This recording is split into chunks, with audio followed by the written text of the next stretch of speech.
Hey guys, welcome back to Real Talk with Renisha. I'm Renisha, and this is the podcast that aims to empower, inspire, and encourage you as I speak to real people on their journey.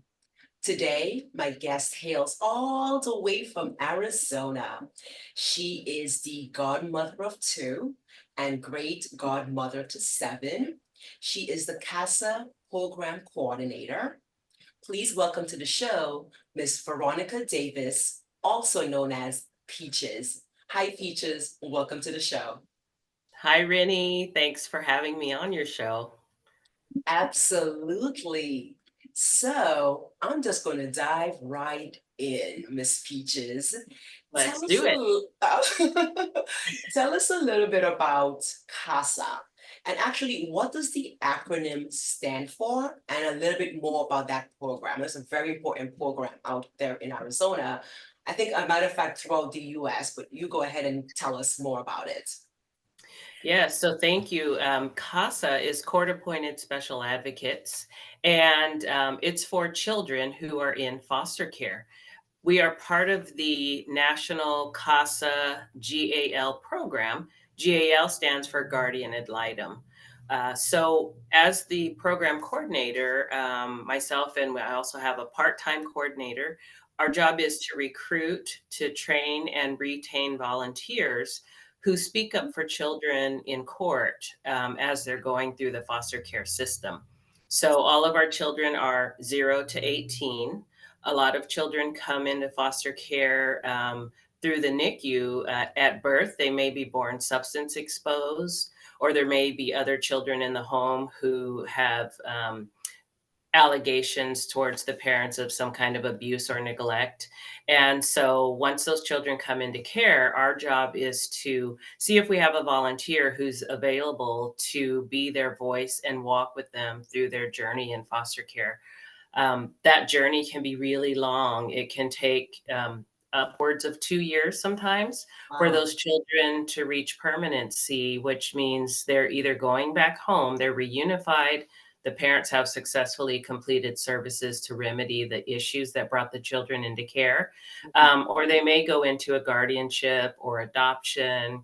Or if they're older children, they may opt for long term foster care and they'll age out of the system, which is always our last resort for them.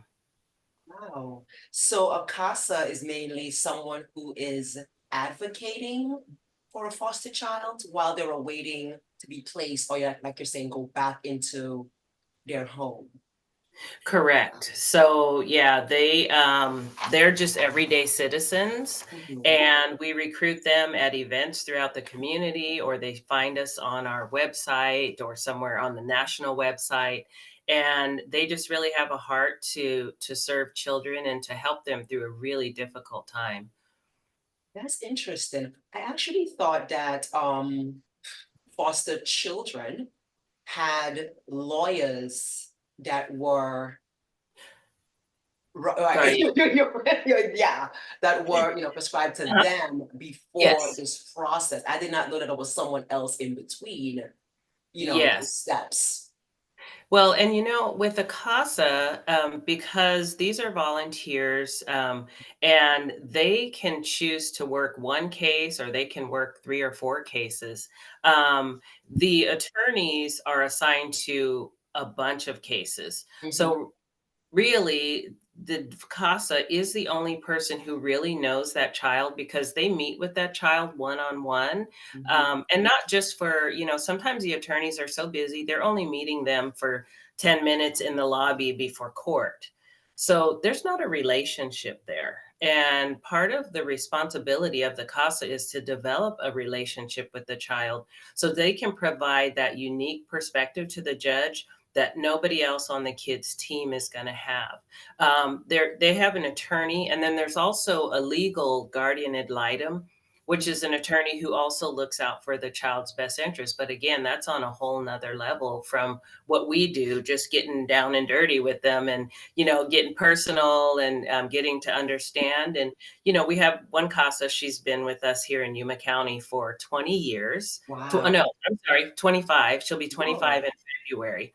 And she says, you know what? If you want a kid to talk to you, put them in your car and take a ride somewhere. And Oh. she has gleaned lots of information about some of her cases by, hey, let's go for an ice cream or something like that. And I mean, even the littler kids, they're grown beyond their years because of what they've experienced. And so they have a lot to say, and they will tell you things. So we tell our volunteers, just be ready, get your poker face, you know, because it can be shocking some of the things that they have lived through.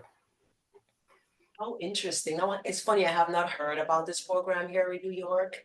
Oh. Is this program nationwide? Yes, ma'am, it is. So, God bless you. We are all part of the National CASA GAL organization. Every state in the United States has an active program. And for us in Arizona, all 15 counties in Arizona have Mhm, active CASA programs. The interesting thing right now, and it's become very widespread since COVID, is it's mhm, really hard to recruit volunteers. Um, it's just a different ball game now after COVID. People are apprehensive to, volunteer for something because it's a long-term opportunity. You can't just check it out for 6 or 8 months. Once you meet that child, you're mhm, expected to remain on the case for the life of the case. And again, we're hoping 18 months and it's done. But in Arizona, unlike some states are quicker at reaching permanency, but in mhm, Arizona, a lot of our cases are taking longer than the 18 months, 2 years, 2.5 years. So the CASA is the only constant in that child's life during all of that craziness, the ups and downs, and what happens when they come into foster care, mhm, the first thing happens is they lose their home. They're moved into a home either with a family or a friend, but most likely they're moving into a licensed foster home with strangers. mhm, And then they may change schools based on where they're moved to. So they've got to find new friends. They've got to learn a new school in the middle of a semester. And then they're going to assign an attorney, the DCS worker, which used to be CPS. We've had our judges change recently. Almost all the children, when they come into care, they're going to start some kind of therapy. They may have medical issues that have been unaddressed, so they're going to get medical appointments. So a lot is going to happen. There will be people coming and going in their life throughout this process, and those people change all the time, including their therapists, which is really hard to tell someone your story and then they go away and then you got to tell somebody else. No, forget that noise. So CASA, That's so CASA funny. is the constant. We don't change. If that child moves, we've had children move 10, 15 placements. CASA stays constant no matter where they go. Wow, that is Yeah. So amazing because everyone else in that child's life seems to be moving and changing except for you. correct. Wow. Absolutely. Yeah, it's a tough volunteer gig. I mean, you Yes. really the people who do this are so committed. And again, just not having enough volunteers. In Yuma County, we're serving less than 50% of the children in our county. Mhm. Um, and that's a kind of a high percentage based on the averages within the state. So sadly, that's the same thing across the country. I believe there's over 900. Um, no, that's not accurate. I think there's over over Okay. 9,000 CASA volunteers in the country. Wow. Um, but there's over 700,000 children in foster care. So the numbers don't match. And so, when I'm out there talking about CASA, especially here, because we have a lot of winter visitors this time of Yes. year, Yes. we're letting them know, hey, if you don't live here, look up CASA when you get to your home state, because I guarantee you there's a CASA program somewhere, hopefully not too far from you, so you can get involved. That is so interesting because I've never heard of it till you.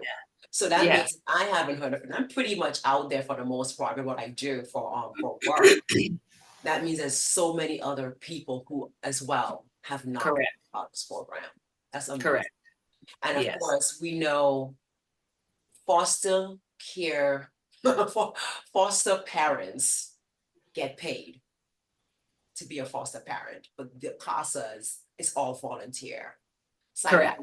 I want to kind of think, and I'm correct, that most people might want to be a foster parent, but not really a CASA volunteer. No, man. Especially no, especially No. if they're like retired. It's like, okay, well, there's an income. So I'd rather do that than be, I'm just speculating. There's no proof in what I'm saying.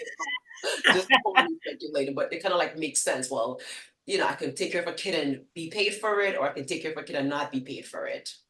Well, and what people with that mindset don't Mhm, realize mhm. is children in foster care are traumatized children.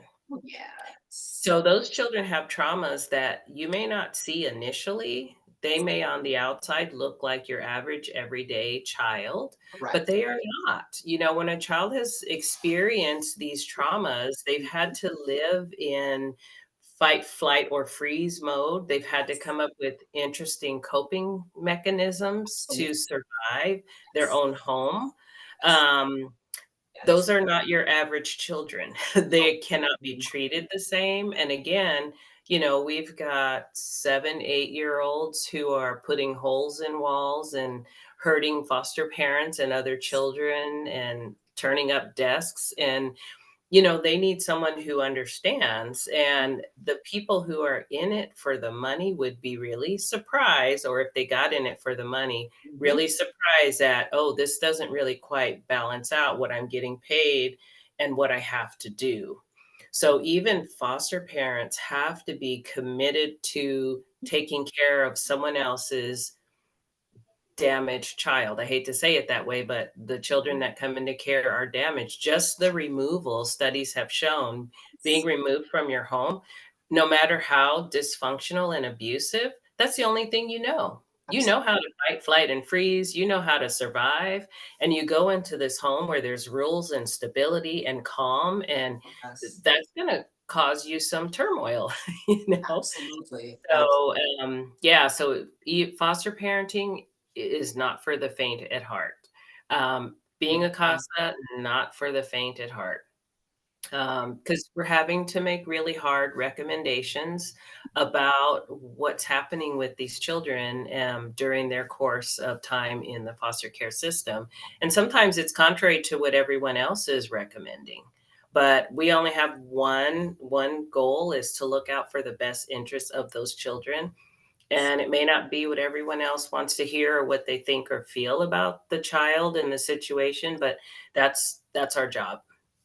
That's again amazing work. And that was one of my questions. Like I said, what are some of the most challenging mental health issues that you see with foster children? Because like I said, the study shows that they are traumatized. They have been through a whole lot.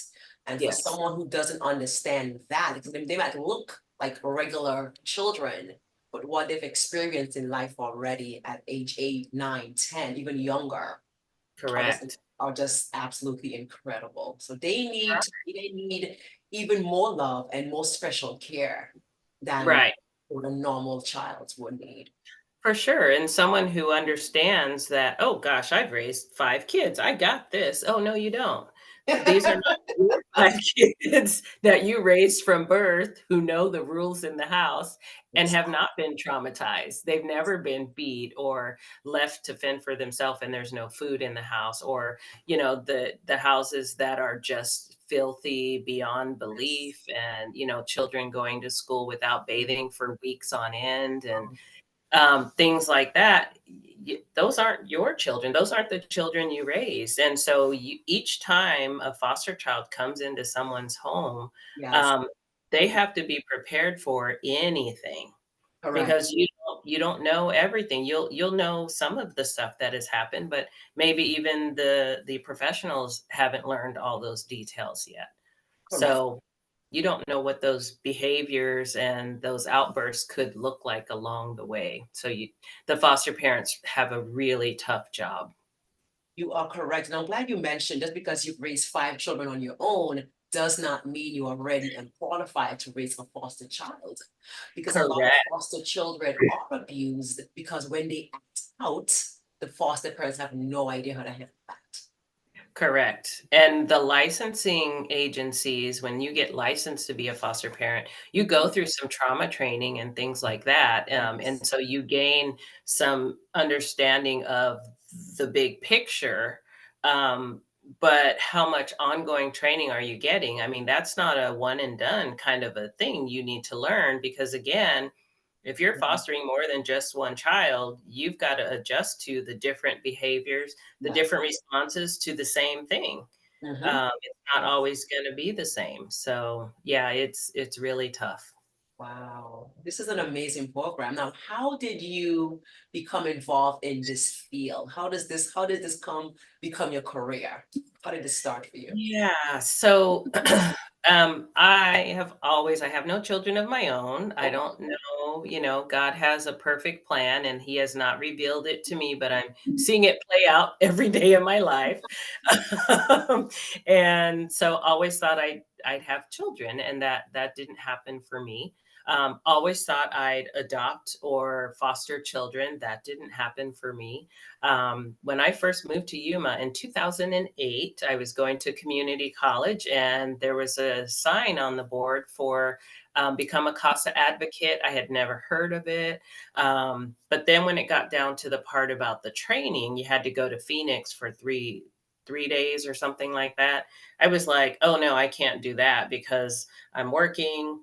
I'm here to take care of my dad. I'm going to school. There's no way I can fit that in right now. And so long story short, I'm working at the library, loving the job, but wasn't really going to go anywhere. And the announcement came up because it was through the county also, and for the CASA program, and they needed an administrative assistant. And I read it, and I was like, I am underqualified. But I also felt in my spirit the Lord say, yeah, but I can't give you the job if you don't put in an application. oh wow. Loud and clear. Kinda obvious, but, it's like, "Oh, yeah, okay." And so I thought, "Yeah, but I'm underqualified." And I'm like, Hmm. I'll just put it in and either it's my job or it's not. And of course, they did accept me. And after I got to know my coordinator, he did tell me that, you weren't the most qualified for this job of the people we interviewed. However, you were the best suited for this position. Oh, And we felt you would be trainable. oh, wow. So that was really big for me to hear him say that they took a chance on me because being staff for the CASA program, at that time I was the administrative assistant, and I did that for 6 years before becoming coordinator. But Mm. our job is customer service to our volunteers. We Oh, have to train and support them. They're talking to these kids. They're hearing some really hard things. yes. Um, Hearts are breaking every day when the judge says, Mom and dad are doing nothing, but we're going to give them 3 more months, 6 more months. And we're already a year and a half in. Um, we've had CASAs come from court or come from different meetings just angry. Mhm. So we're there as staff to support those volunteers and to be that voice and that sounding board for them. Mhm. So they need to be able to have people in the office that they can come to, and they know it's a safe place for them to share whatever's happening, and to be able to get support and resources for, oh my gosh, this just happened, or this is what the kid has been experiencing. Where do we go to get help for that? So, we don't have all the answers. Of course, nobody does, but we do what we can to find those resources and to guide them in that right direction. Amazing. So underqualified, but here you are all of these years later Correct. doing heart, all these the heart type of jobs. You have to Yes. feel that deep within to be able to do it. And here you are doing it. So there was a Yeah. difference. There Wow. was a purpose and a plan that I wasn't aware of at the time. But, Absolutely. sometimes you see a job and you're like, that job is me." And pretty much most of my life, except for the 10 years that I was a flight attendant, Mhm. I've always done admin work. Yes. So, it made sense that I would do that for a place that I really cared about and I felt like was really making a difference in our community and for the future of our community because these kids are growing up, you Absolutely. know? So I was just excited when I got accepted to take that position. Amazing. So you've been there how many years now? December 20th will be 13. Wow, that's coming up in next week, I believe, soon enough. Yeah, It's yeah, already the month of December. That is right. amazing. It's Wow. crazy amazing. Can't believe it. I've Mhm. never been at a job more than 10 years. And here you are 13 and beyond. That is Yes, absolutely amazing. But yes, I'm glad you, because you got right into my next question, right? So I'm glad you answered how you kind of got to Arizona, Yuma, Arizona. So on a yeah, more personal note, I know that you have had moved to take care of your parents at the time there in Arizona. You said your dad. And just tell us a little bit about how big that was for you, okay, and how that has impacted your personal life. Just picking up yes, from where you are and transplanting yourself to a whole other location to take care of your parent. correct. Um, I'll start at the end of the story. Wha Let's work our way back. Yes, um, probably the biggest honor of my entire life was to give up my life, which, although it wasn't perfect, I was living the best life I could be given the certain situation. Um, there was nothing about me that ever would consider moving to the desert. So I tell us where you moved from. I had lived in Northern California, San Francisco Bay Area, since 1971. Wow. And even when I got hired as a flight attendant, I wanted to cry when they offered me the job in the interview because I thought to myself, I'll never live in San Diego again. My favorite place ever. They sent me to Chicago the first 8 months. I was able to get a transfer back to the San Francisco Bay Area. And I stayed there from 98 until 2008 when I moved to Yuma. So, basically, my dad, he had cancer and it came back. He had had it for several years and he had been in remission. It came back. I found myself unemployed for the first time in my life. Wow. Um, and I know that looking back, God orchestrated the whole series of events perfectly because not only was I unemployed, but I was unmarried. I had no kids. I didn't even have a prospective date. So, um, Like that. so in the big scheme of things, there was nothing tying me to my perfect single scenario life in the San Francisco Bay Area. I had a church I loved. I had people who became my family mostly through the church, and several groups of people that I spent time with and got to know. And um, I just never envisioned leaving that for the desert, and not only the desert, I mean, it's not like we live in Phoenix. We're 3 hours from Phoenix. We're in the middle of nowhere. We're on the Mexico border, and it's a teeny tiny town. It's not even a city, it's a town, even though they call it a city. Um, so this was not on my radar, even though I had visited here, several times because of dad's health. There was nothing in my head that said, "Oh, I should move here and hang out and, whatever." Mm.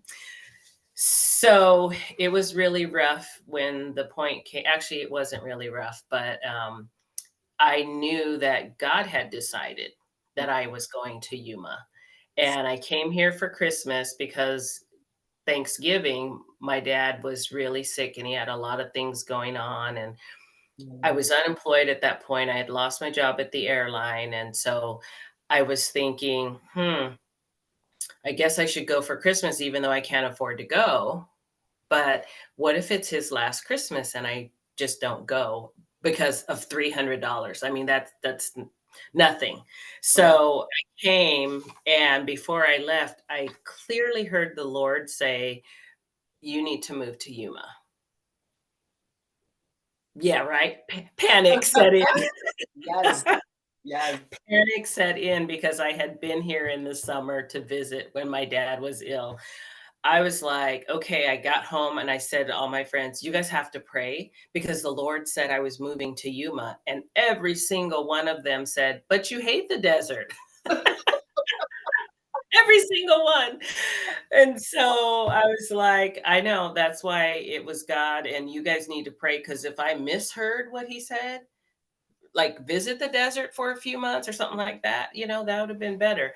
But he had a perfect plan because 5 years and my dad passed away 2013. What if I had stayed in my lovely little life and missed out on those 5 years of serving and helping my dad? Helping my mom through all the things my dad had to go through, helping them make decisions. Fortunately, he made all of his own decisions throughout his whole time that he was receiving care. But Wow. having those conversations with them, and then at the end when decisions had to be made, just being there to support my mom or to kind of tell her what we should do. Right. um, so, and my sister had already been here. Okay. When I came here, she was already here. She was a recovering addict. And so she had only been in recovery, or was she even in recovery when I got here? It hadn't been very long, if it had started already. And she was just not the family helping type of person at that stage of her life. Mhm. And she was not pleasant to be around. So, um, it was good that she was here. We knew she was alive. We knew where she was, but she was not a help for several years. So that was kind of a difficult component to all of the difficult things that we were already doing. But again, part of coming here, God had this huge plan for restoring my family, and for making us all whole, even my dad, who's now with the Lord. Yeah. So, I mean, like, who could be mad about that? Yes.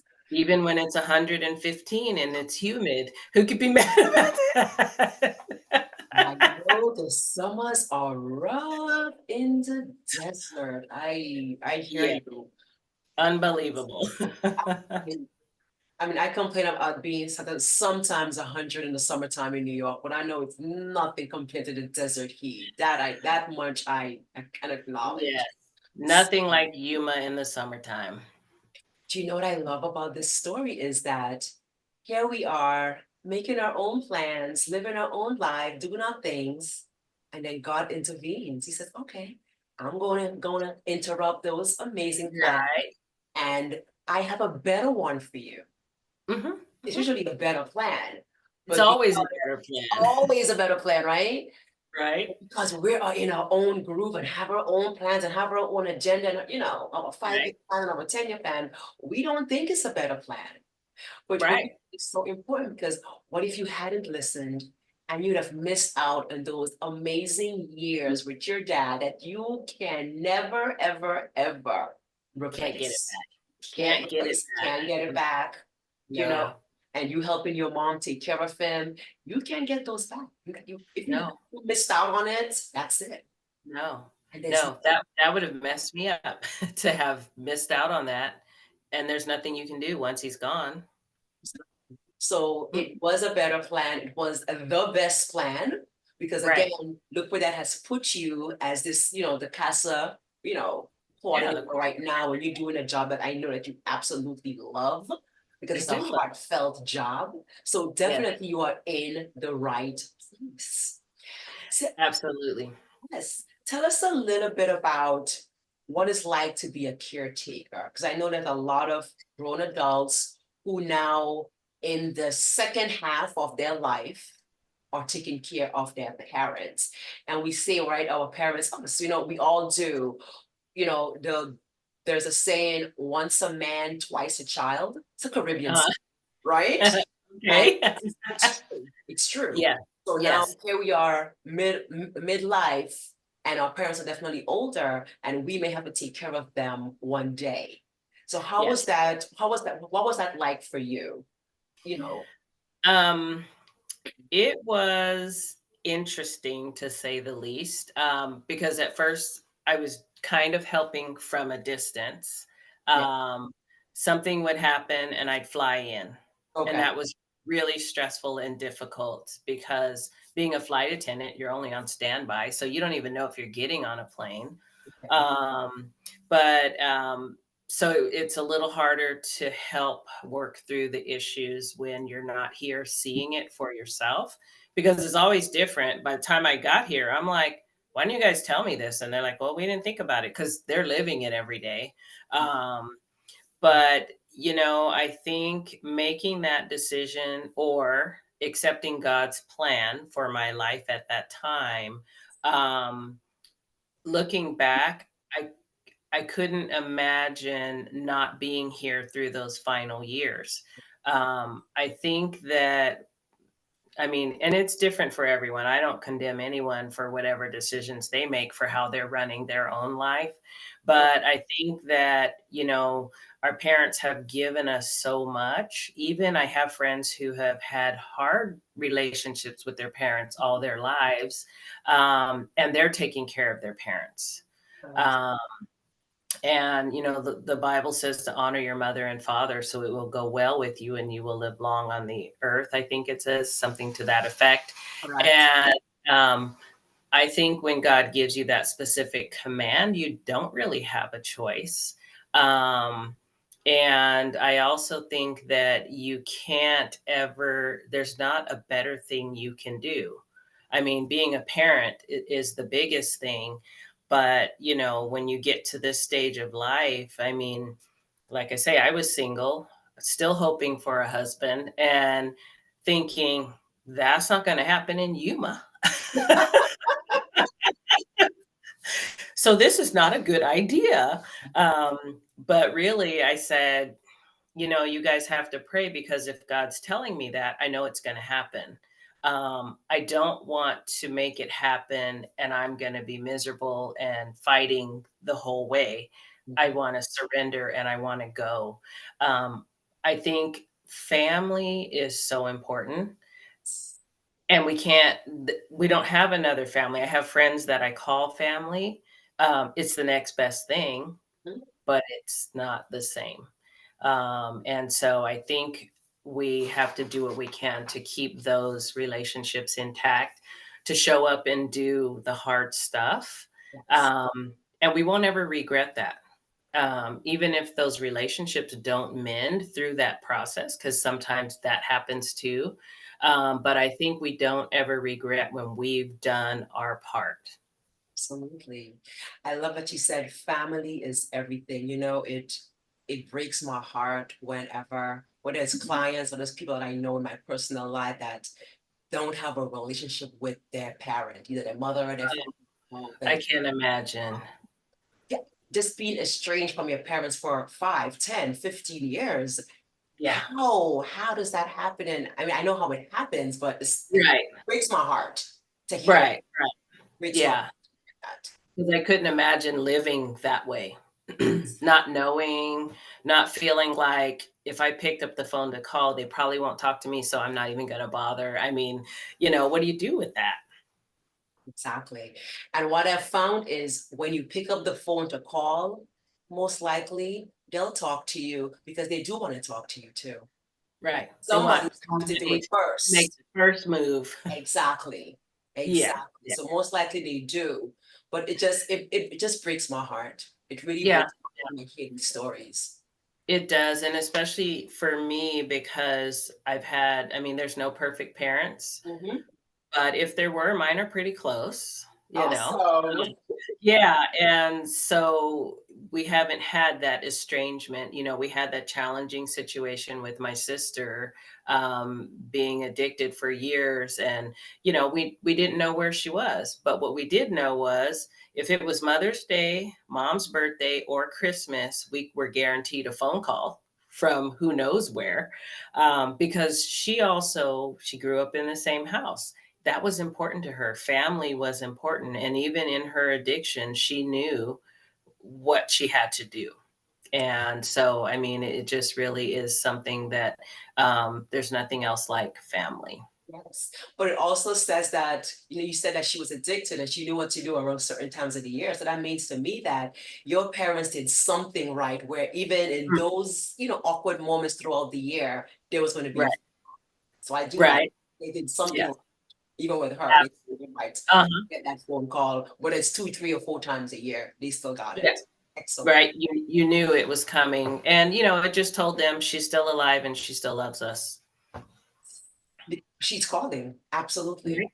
She's calling Yeah, and yeah, she still wants to be involved. Great, right, great, great, right. great. I'm actually hoping that we do get to talk to your sister one of these days, but we'll I see. hope so too, because her testimony is incredible. I would love to hear it. So we'll see Yes, what happens, maybe in the new year, but definitely hoping to hear her story on this particular podcast as well. that would be wonderful. Excellent. So moving on.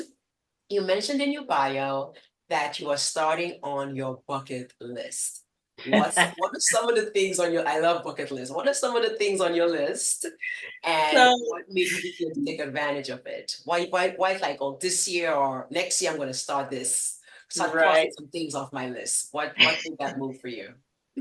So I think my bucket list, like a lot of people, their bucket list is all these really deep, soul searching kinds of Mhm. things.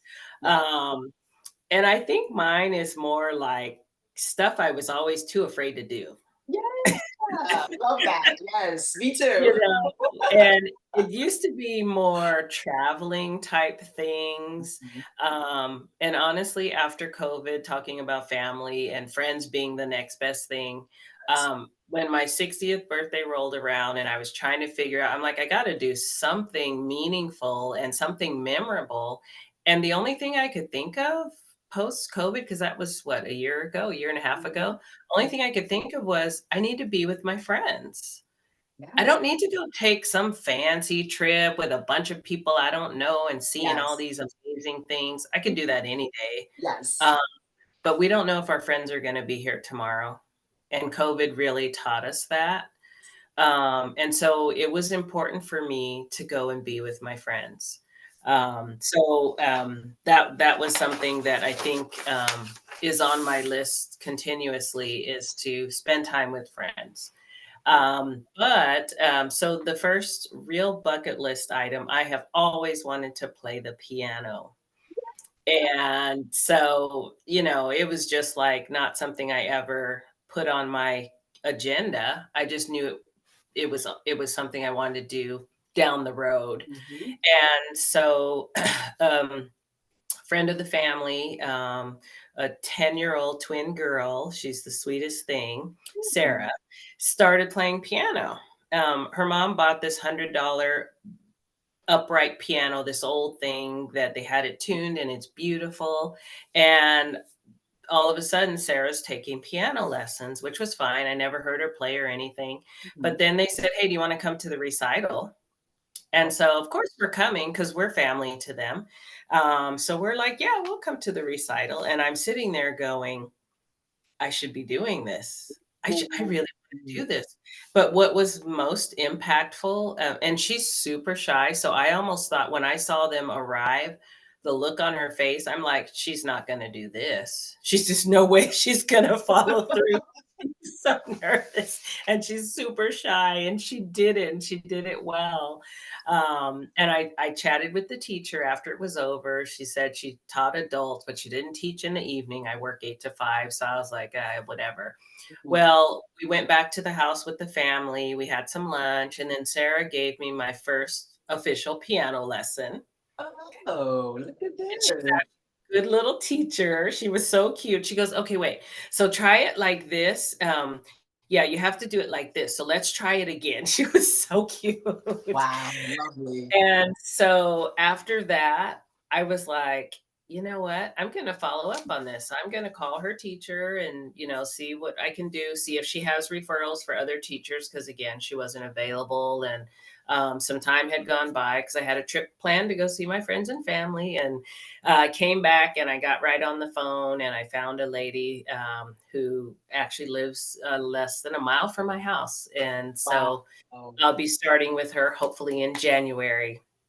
Wonderful. Oh, Yeah, so for Christmas, an early Christmas present, my mom purchased an electric piano keyboard, and I sent the specs and everything to the teacher and said, "You know, is this gonna be good enough? Is this gonna be what I need?" She was like, "Oh, that's perfect. I love it."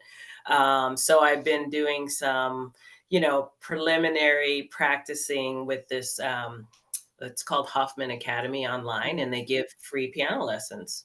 Um, yeah, and it's basic and it's exactly what I need because I've never ever touched a piano before, so I had no idea, like, how do you know what all those 81 notes are? There's not 81 alphabet, you know? don't look So at me. I have no clue. Never touched one. right. Exactly, I hadn't either, so, kind of it was overwhelming getting started, but Yes. I'm glad that I'm doing this preliminary practicing Wow. before I start my lesson because I think it'll help her out a lot if Yes. I have something to go with. So, I'm excited about it. It's been really fun. I love it. You know what I Yeah, love about this? You're never too old to do anything. I know, right? Anything. I don't care. I see the Yeah. people who are 80 and they're like, you know what? I never graduated high school. I'm gonna go graduate. I'm like, yes, go for it. Or I never went to college. I want Exactly. to do a college course. Why not? Yes, So yes. amazing. And it's like the little things, the simple things. Nothing Yeah. things big, extravagant. It doesn't have to be, and that's what I was thinking, a bucket list. I guess I shouldn't call it that, but it's like, no, that's a dream that I've always had. Yes. And so it's just so exciting to like, I'm really doing this. Is amazing. So will there be a recital, hopefully eventually, 6 months Yeah. or a year? I don't know how long it takes to actually, do something that's recital worthy. Well, I just went to a recital of this teacher that I'm gonna be taking classes with, Okay. and, um, one of the students, she said, they introduce themselves before they play and they say how long they've been playing. And she said she'd only been playing 8 months. And I was like, you can do that in 8 months? Wonderful. Really? And then, of course, the first thing you say to yourself is, yeah, but she's not even 20 yet. And you're 20 times three. And it's like, well, if she can do it, I can do it. I have fingers. I got a piano. That's I right. can That's probably do right. the same thing. So I'm already kinda thinking about, I wonder what song I would play for my recital. I'm so excited. Started Yes. my lesson yet. Yes, But you can. Yes, you yes, I can. can, Yes, and you I'm gonna. and you sure will. I want to, if there's an online link to the recital, I would love to have that. Just I'll see what I can do. It'll be fun. I'll definitely include you. that is wonderful. So proud. I'm so proud to hear you say this. This is Yeah, awesome. it's Never gonna be stop fun. learning. I love Yeah. this. Yeah, I think that's a good thing to jump into. But there's also I used to be a dancer. I Yes, took dance classes for years. yes, I did liturgical dance at church, and um, yes. after I moved here to Yuma, my church didn't have a liturgical dance ministry, but one of the ladies from my church, who is also she is a dancer, um, said, "Hey, you know what? I want to go and do some ministry at like nursing homes and things. Do you want to dance with me?" Mm, that- So we had a couple other ladies that joined us, but we went to several nursing homes and it was so cool. It was such a blessing. I mean, I'd yeah. never heard of anything like that before. And it was really cool to be a part of that. Um, Wow. but I still would love to do some Latin ballroom. Mm, And you see it all the time, these yes. older people that I forget, sometimes I forget I'm a senior citizen now. You qualify technically.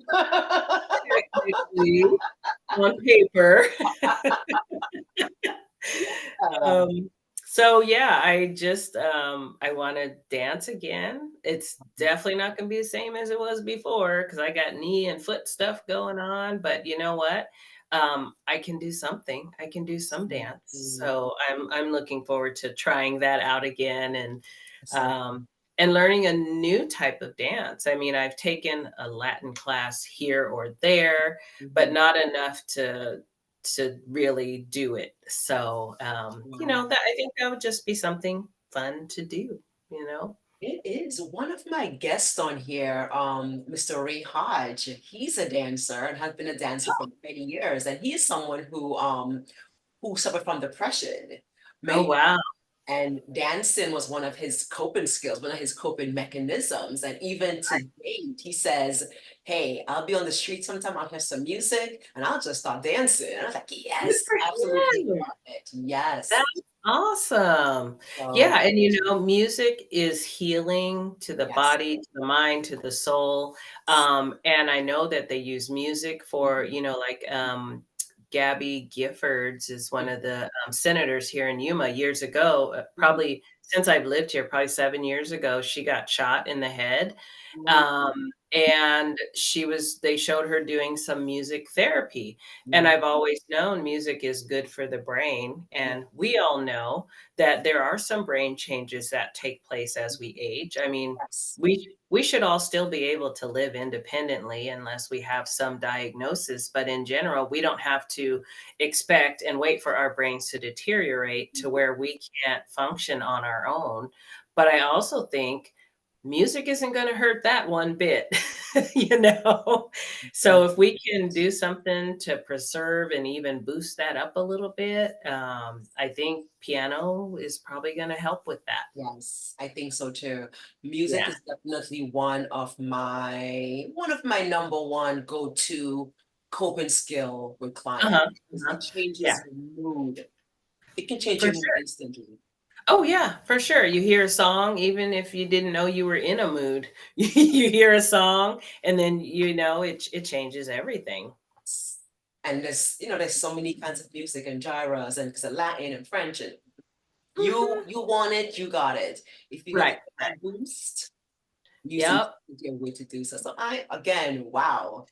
So happy to hear that you are embarking on this new adventure. Yeah, and Woo. it's been fun. I did, so this teacher, she has you come and do a 30-minute, trial lesson, Okay. and she and I had talked on the phone, for, like, a half an hour beforehand, and, Okay. we were just chit-chatting, and it was really fun, and I thought, "Oh, this is gonna be really cool," and, so I go over to her place, she does it in her home, and she just has this music room set up, um and when I left there, the only thing I could say about her was she's just delightful. I don't even use that word, but she Wow. was so delightful.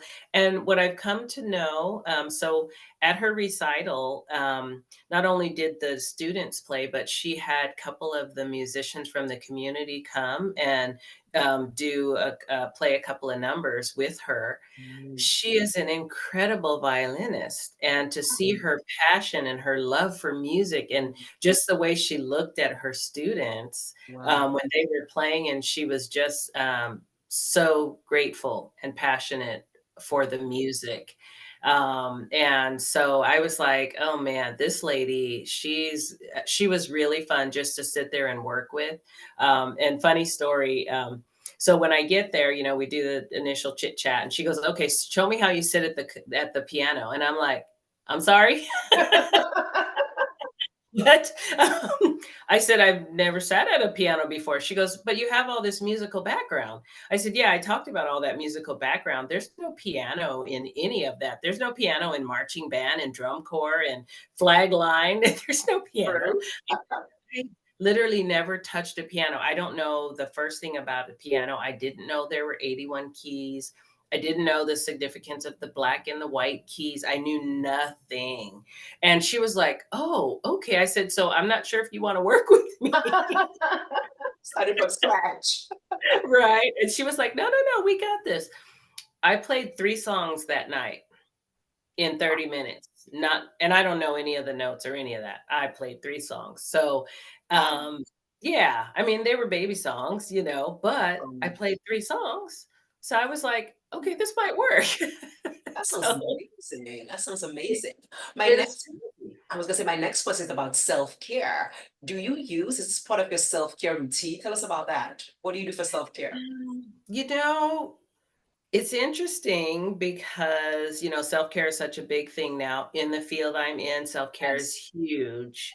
Um, and I've always been such an even-keeled person, and I get that from my dad, he just things roll off our back and we just go with the flow. But this is a different time in a different world. Right. And as we age, I get tired of hearing that, but there's some reality to Me it. too. As we age, we handle the things that we would not have called stress before. We're handling that differently because it is a Mhm, stressor, and and we are affected by it. mhm, So having to kind of stop and think about, whoa, I'm kind of off. mhm. I got to do something. So sometimes I just breathe. Okay. Um, Breathing, I learned from I was doing some brain treatments, and she taught me breathing, just nose breathing, Mm, and how cleansing that was. And then there's the different types of breathing that I sometimes do. Um, I think stretching, mhm, because, stress, even though, we feel it in our head and our minds, it's physical. mhm. And if our heads and our minds are affected and changing, so is the rest of our body. Sometimes just stretching, or even, if it's a really tough situation and you don't even have the energy to stretch, just laying flat Okay. it Okay. can be a really just a cleansing. Like sometimes I notice I lay in bed at night and I go, oh, Yes. Yes. and Really it feels deep. like everything from the day is, dropped off with the slippers at the side of the bed, Mhm. and now it's just me and the mattress just chilling. But, I think sometimes just being out in the sun, we can't do that in the summertime here, Mhm. although a lot of people do. Um, but the sunshine on your face, whether it's hot or cold outside, but feeling that sun and seeing that glow even when your eyes are closed, there's something really cleansing and just, comforting about that. Yes.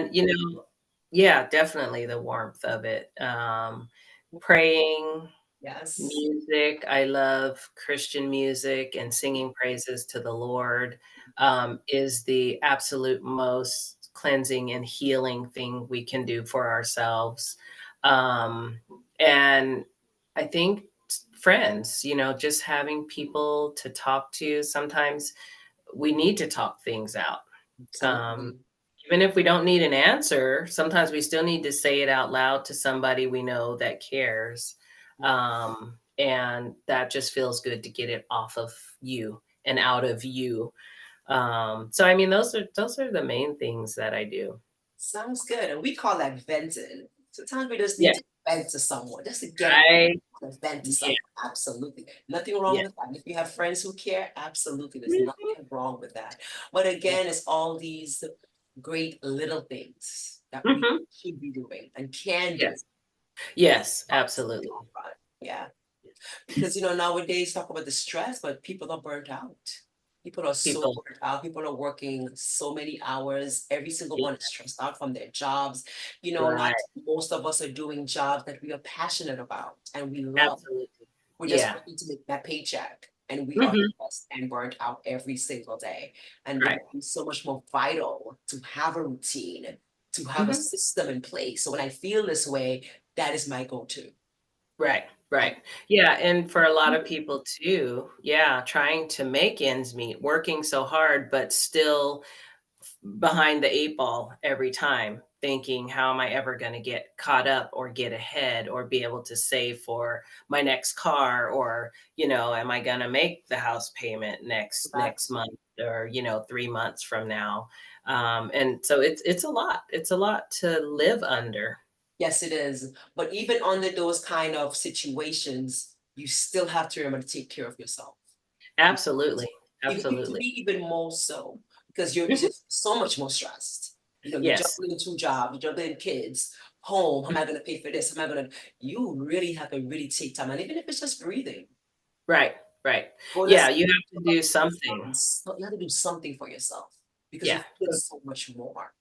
Yeah, and I know people who just go, go, go, go, go, and it's like they're gonna crash and burn. I know they are. They have to, because you can't sustain that at any level, and you can't be fulfilled or happy about that. I mean, life is not always gonna be happy and, everything's great, but if you are overtaxing yourself, you're gonna burn out, and it's just gonna make it really that much harder to bounce back and to get stuff done because we have a lot of stuff to do anyway. Yes, we do. But I find that, and I don't know if it's post-COVID that a lot of my clients are burned out and they seem to be working so much more than Mhm. ever before, where Yeah, there is really little or no time for self-care. right. And that's dangerous. That's when Yeah, you have to do something here because that's when, yeah, you can't have a nervous breakdown, literally. right, You right. won't be able to do anything. And that's scary to Mhm. see. It's very scary, and people don't realize it. A lot of people have no clue about self-care as much as it's out there, and people are talking about it. At my job, so our office is in the juvenile court. Mhm. So we've got probation, we've got the county attorney, we've got public defender, Mhm. we've got the detention center, and so there's all these employees there. And Mhm. so they came up with an employee wellness program, and they've got this Zen room with this little trickling fountain with rocks, and then they play Mhm. this soothing music, and there's one of those cool chairs from, Sharper Image, that massages your legs and your back and all that stuff, and I think I've been in that room once. I know, right? And I'm like, "Why don't I go in there?" Well, because it's cold and because I don't have my own blanket, so I'm weird about other people's blankets that other people are using. Mhm. And it's work. It's kind of weird, but I think about it sometimes and I say, you know what, I'm gonna go down there. I'm just gonna sit in that room because there's also a couch you can just sit on. You don't have to sit in the chair or whatever. Mhm. And I'm like, why don't I just go down there? I mean, why not? And even the Mhm. walk down there, you go to the end of the hall, then you have to go out to another building. It's Yes. probably 30 feet from door to door. Wow. Um, so there's a little walk there. Even if I just walked over there, that Absolutely. would be self-care, Absolutely. to get some air, to get the sun on my face, to get my body moving, and then go back to it. But I'm thinking, Peaches, bring your own blanket, girl. Hello. I know I'm thinking that too, but like I'm thinking that now, but when I'm going to work, I'm not thinking about no blanket. Put it in the car ahead of time and it'll be there. That's it. Right. Your own Okay, blanket. That's excuse me, I'll sunscreen. be right back. Okay, after this interview, grab your blanket and put it in the car, and it's Get there my for you. blankie. I know. Absolutely. Right, Easy, yeah. easy peasy, problem solved. Oh, I that know. Well, sounds see, absolutely that's why we wonderful. needed this interview. There you go. There you go. But saying that, I find that a lot of companies, because this is so important now, a lot of companies are having, safe space and healthy space and green spaces for their employees. So this is great that Correct. you have this at your job. This is amazing. This Yeah, is it very is. tranquil and relaxing. Amazing. Yeah, it's cool, and then right across the street, it's called the Moody Demonstration Garden, and so there's a public garden next door with all these different indigenous plants and different things and places to sit and meditate, and it's peaceful, and so they sent out a reminder the other day, "By the way, you should take 15 minutes every day or so Wow. and just walk across the street to the garden. And there's a little trail through the garden. And there's big trees there too, not just little plants. There's big trees. There's a little picnic area. Um, and they just reminded us, hey, you know what, we have this resource, you guys should take Yes. advantage of it, walk across the street, enjoy the beauty and the fresh air, and get out and get away from your desk for a moment, and then come back refreshed and ready to be productive and get some work done. Well, you guys have absolutely no reason at all to not Right. use healthcare. You're probably the first person I've heard who's actually working for a company who has these spaces and places. This is Right. amazing. Please, please, please, please, please take full advantage. For you and everyone else who don't have that, take advantage, please. Please do. Yes, I am. And, you know, I did when they sent that email out, I did take a walk that day. I was like, "Oh, Yes, that's right. Our weather is finally getting good. yes, It's not hot, it's not cold." So I did take a walk around the yes. block, and, so that was just really nice to get out again. No, Um, and so, yeah, we've got a couple of places to walk nearby, a couple of streets, you know, where you don't even have to cross the street, you just stay wow. on the sidewalk and can make a big loop right on back, and so yeah, we have some options. Absolutely amazing. So you're all working for one of the best companies in the US I'm hearing about right now, because that sounds absolutely amazing. Well, it's actually the county, but, yeah, Still, yeah, yeah, that's a place for employees to go rest and relax, and it's beautiful. it's That's it nice. is beautiful. Yeah, yeah. Awesome. So we are coming to the point of the show. We gotta wrap things up, Miss Peaches. And What? Already? it's been awesome talking. We're So gonna much wrap it up fun. because we do have things to, we gotta move on to the rest of our day. So Yeah. is anything else that you would like to leave our listeners with? Anything about CASA, anything about caretakers, self-care, anything, or just anything at all that comes to Yeah. your mind that I could tell the listeners and have them leave with today? Well, you know, CASA, um, Mhm. those commercials about children in foster care, are real, and I know it says just talking about foster care helps foster care. But after the talking and the reminder that those kids, those families are out there, people have to take action. Um, People have to check it out, first of all, because, you know, even our conversation today, you learned some things about foster care and foster children, and of course about CASA. There are so many ways to help. Foster care is not for everyone. CASA is absolutely not for everyone, but there are so many other ways to help. In our community, our children need mentors. Some Yes. of them don't really need a CASA, they just need some community support. We don't have a mentor program in our community. Wow. Um, so even I know a lot of places do, and so even just doing something like that, I think that it's really important to give back, Yeah. to the community, and a lot of people say, "Well, I have nothing to give." We all have time. Mm. We all have time. We just have to figure out where we wanna put our time. And mentoring, helping a child doesn't have to take a lot of time. 30 minutes to an hour once a week, once a month, you know, whatever it is, but just being consistent to that child is all it takes. Um, Also, family is so important. Time is important. You can't get either of those things back once they're gone. So I think we just have to be careful not to miss opportunities when they present themselves. Um, Learning to really just be upfront, saying I'm sorry, because we all do things that require an apology. They may not be huge or they may be huge, but it's okay to say, I'm sorry. I realize I said this thing. I mean, I'm famous for saying the wrong thing. I don't know why. But when people know your heart and they know your character, and they understand you, when you give those apologies, it goes a long way. It really does. And so I think we just can't take our friends and family for granted. Um, and we should just thank the Lord every day because He gives us breath. He gave us life. We still have life. And so I think we need to thank Him and trust Him and look to Him for um, how we're going to get through these next days because it's scary out there. Oh my gosh, wonderful words to live by. Thank you. Thank you. Everything that you said is so, so important. And us having an attitude of gratitude is what I Oh, want. absolutely. Yes, Mhm. For that's sure. what we need to have. And I always say, as long as we are alive, there is hope. Whatever Absolutely wrong can still be made right because we are still, correct. we can make it correct, we can make it right. And Yep. thinking again, we're never too old to do anything that we want in this life.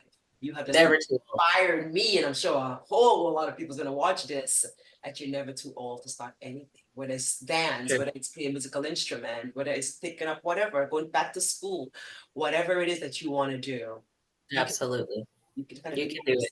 You can believe it. Oh Yes, my gosh, this has absolutely. been amazing, Peaches. It's Thank been fun, Rennie. Thank you. you. No, you're so welcome. You're so welcome. I am so grateful to have you. Thank you so much for taking the time to talk with me and just our viewers on this program. And guys, as usual, thank you so much for watching, for taking the time out. And I hope to see you guys in another episode. Have yourself an amazing, amazing rest of the day. And I will see you soon. Peaches, thanks again for being here with us. Oh, it was so much fun. My pleasure. Thank you, Rennie. Thank you. And again, guys, I'll see you soon. Have a great day, and I'll see you in the next episode. Thank you for watching Real Talk with Renisha. Bye for now.